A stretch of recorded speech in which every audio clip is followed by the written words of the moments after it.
Hello everyone and welcome to the Assorted Podcast, aka TAP. Today we're going to be discussing a very relevant topic, which is what children believe that their parents should know. It's about time. Today on our panel we have... Hi, I'm Hayley, I'm 12 years old. Hi, I'm Misha and I'm 13. Hi, I'm Malik and I'm 7 years old. Hi, I'm Hannah and I'm 16. And I'm our host, Maya. So, without further ado, let's start with Hannah. So I think a topic that's very relevant in today is how teenagers and children use social media. So personally, I think that parents judge their younger children by the mistakes that older children have made. I think that, let's take TikTok for example. I know younger children use it a lot nowadays, but some children aged like 7 and 6 have been using social media, and I don't think it's quite relevant to them. So you're saying that children that are too young to think that TikTok, because it does have a age restriction, shouldn't be on there. Yeah. There's a lot of weird people out there. Yes. A lot of weird videos out there. Yeah. Yeah, that makes sense. Okay, we're going to move on to Malik. I think that sometimes children get bullied at school. For example, someone being racist to me at school. I'm very shocked in year 3.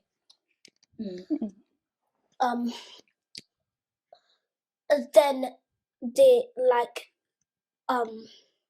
think that we were the one who bullied them, except for us.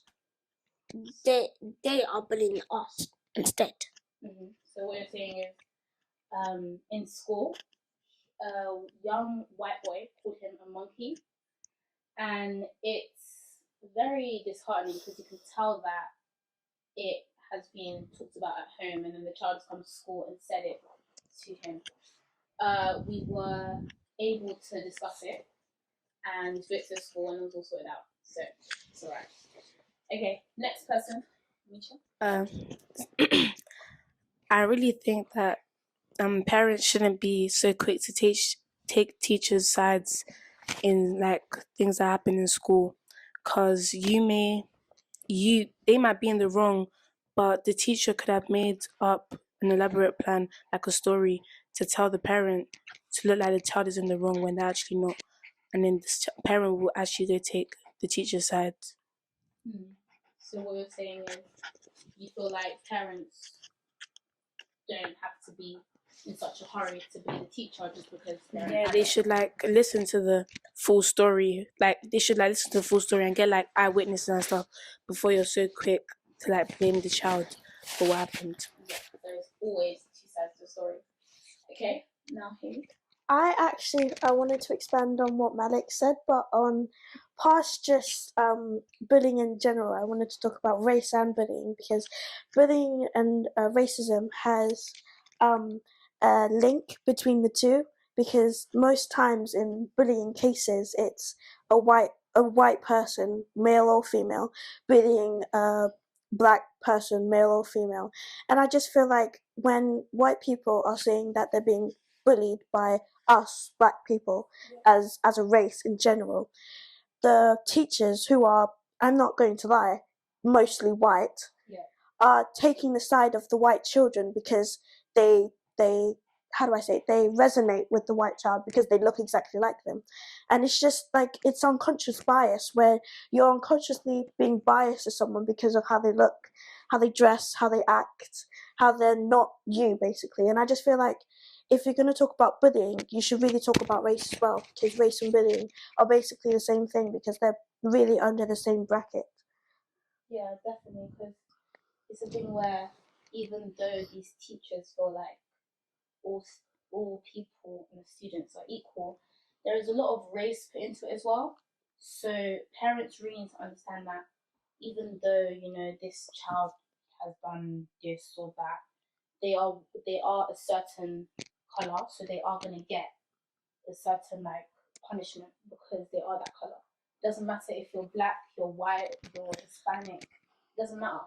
It just truly evolves around how the teachers have been brought. Because in total fairness, us children, we can't really do anything about it in school, because we aren't going to get the exact awareness that the other students get. So yeah, that's a really good topic.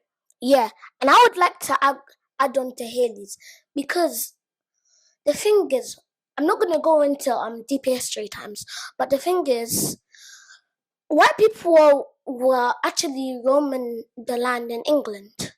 So when a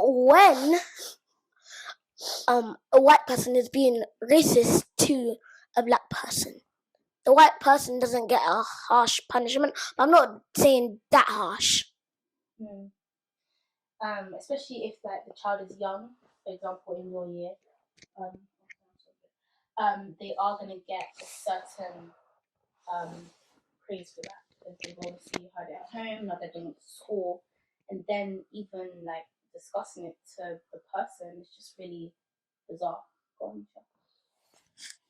I want to say more about what Anna said, because like I feel like every child should like deserve a second chance, especially if you made like mistakes in the past.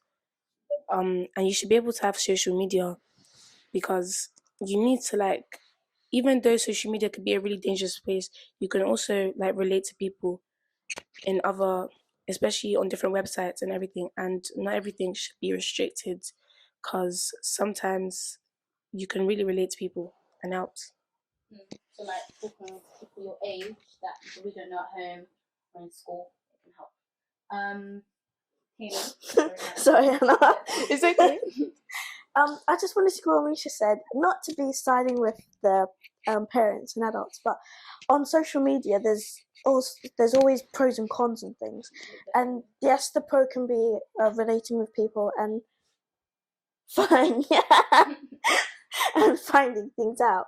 There can also be cons, but by like when you're posting, there can be people saying positive comments, but people can also be posting negative comments, and they can really affect you. And obviously, as a parent, you don't want something like social media to be affecting your child. So not to side with parents, but sometimes there are good reasons why they say that social media isn't always the best thing for a child. Most definitely, because there are really weird people out there, and you don't know For real? people could be saying. You could get groomed. You could talk to this one person that you think is a child, and then they end up being a 40-year-old man. You never know, so you have to be careful out there. Hannah. I was going to say that I understand how parents take social media away from us, but also I think it's a good experience to gradually give your children social media. I feel like if you think they've passed like a certain point where you're able to trust them, you know they won't do something, that you should gradually give them social media. Like let's say WhatsApp, then like TikTok, Snapchat, just gradually progress. Most definitely. Misha? Yeah, talk about what Haley was saying. Even though people could be getting bullied online and they could be cyberbullying, there's always, and like people commenting on other people's like things that they post, there's always loopholes around that, and you can always fix that. And you can send emails to the app, well, people that made the app, to help and cause awareness instead of just being blocked from the app. Malik? I would like to add on to Haley's as well, because this is why like little children don't know on social media, because once they like post a video, there might be another negative comment on their video. Then imagine they'll start crying, and their parents don't want that. So that's why many young children don't use social media. That's a very good point. Especially as a child on the social internet, you just want the best for your child as a parent. You don't want them to be witnessing or like experiencing type of things that probably adults are supposed to, like negative stuff in their comments, posting. And yeah, so should we end it then? Oh, okay.